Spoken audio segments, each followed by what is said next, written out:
A paz do Senhor Jesus, irmãos. Deus abençoe a sua vida. Eu quero compartilhar com vocês 2 dedos de palavra, amém? Vamos lá?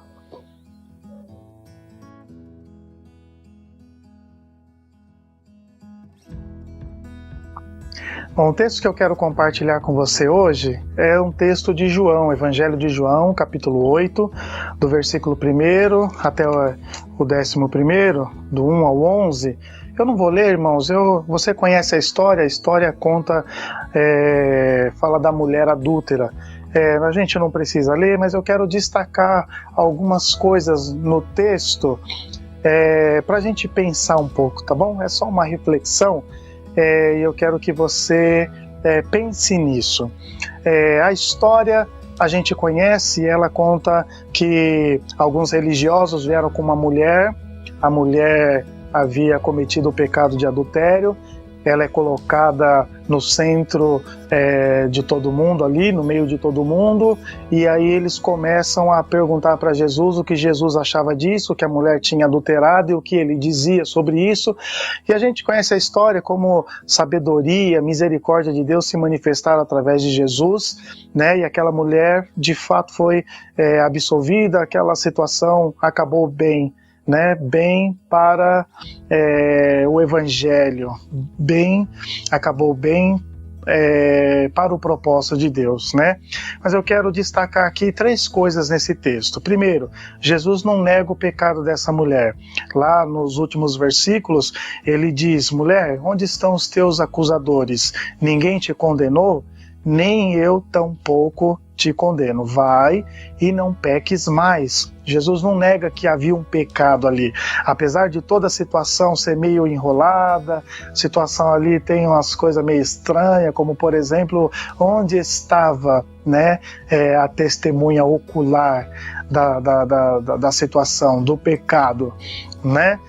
Enfim, são alguns detalhes no texto, mas Jesus não nega o pecado. Esta mulher de fato havia pecado, e por causa do pecado dela, toda aquela situação adversa, né? Todo aquele embrulho lá na vida dessa mulher. Então, o pecado dela gerou essa consequência terrível de exposição, de humilhação, né? Essa situação tão vexamosa para ela.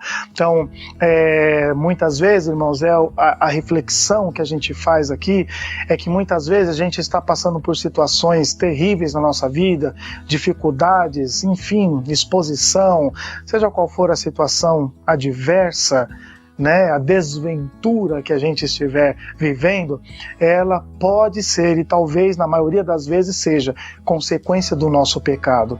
Então, como foi com aquelas pessoas que Jesus pega eles pela consciência? O texto diz isso, que quando Jesus fala aquilo, quem não tem pecado atire a primeira pedra, e aí do maior ao menor, pegos pela consciência, vai todo mundo embora. Faz uma análise na sua consciência, ou vamos fazer essa análise na nossa própria consciência. Será que não é culpa nossa aquilo que a gente está vivendo de ruim na nossa vida hoje? Então essa mulher está vivendo isso consequência do seu pecado, por causa do seu pecado. A segunda coisa a pensar aqui é que, por exemplo, por causa do pecado dela, houve uma brecha. Aquelas pessoas encontraram alguém que pudesse ser um alvo, ou que pudesse ser um instrumento, melhor dizendo, de provação para Jesus. Então o nosso pecado, ele vai abrir uma brecha para o diabo. Entenda que não são as pessoas aqui, mas é o diabo. O fundo, ou quem está por trás de toda essa algazarra, de toda essa situação, é o diabo, irmãos. É o diabo que quer destruir o ministério de Jesus. É o diabo que quer destruir a sua vida. João capítulo 10, versículo 10. O diabo vem para roubar, matar e destruir. O nosso pecado é a brecha, é o instrumento que o diabo precisa para causar toda a desordem.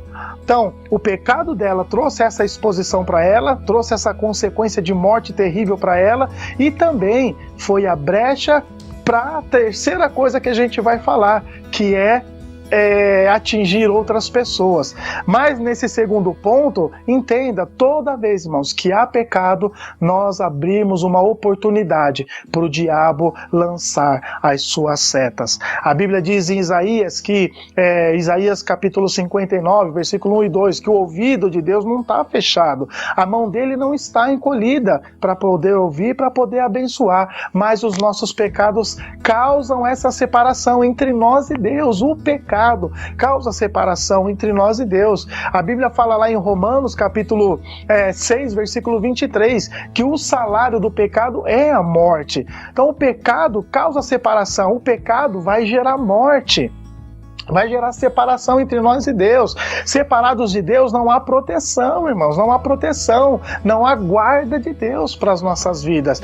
Então, o diabo certamente vai ter oportunidade, vai ter um caminho para agir por causa do pecado. E, em terceiro lugar, o pecado fez com que Jesus fosse lá ser provado. O alvo das maquinações do diabo e do ser humano também pecaminoso foi Jesus. Então, nosso pecado vai gerar também consequências ou vai trazer também malefícios para as pessoas que estão conosco, que nos cercam, para nossa família, às vezes, vai causar um mal para nossos amigos, nossos filhos, vai causar um mal para a igreja. Talvez o que esteja acontecendo na sua igreja, que você mesmo não aprova, ou que nós não aprovamos, seja decorrente do nosso pecado. Você já pensou que você pode ser uma pedra de tropeço na igreja, e por isso a igreja não está crescendo, e por isso a igreja não está avançando? Que em vez de você reclamar, que reclamação, murmuração é pecado, que em vez de você falar do seu pastor, você está abrindo uma brecha para o diabo por causa disso, e é por isso que a igreja não está crescendo. Talvez você mesmo seja o instrumento de acesso da frieza, o instrumento de acesso do diabo no meio do povo. O seu pecado, suas transgressões estão fazendo com que a igreja não avance, não vá para frente. Então, é uma reflexão, é um pensamento, querido. A Bíblia fala lá em Jeremias, do que se queixa o homem? Queixe-se dos seus próprios pecados. Então, talvez sejamos nós que precisamos confessar, deixar para alcançar misericórdia. A epístola de 1 João, capítulo 1, versículo 9, diz: se confessarmos os nossos pecados, Ele é fiel e justo para perdoar o pecado e purificar de toda injustiça. Faz uma análise, irmão. Faz uma análise, meu querido, minha querida. Confessa. De repente, é você. Somos nós que estamos causando todo o mal, que estamos vivendo todo o mal que nós vemos acontecer à nossa volta. Deus abençoe a sua vida. Fica com Deus.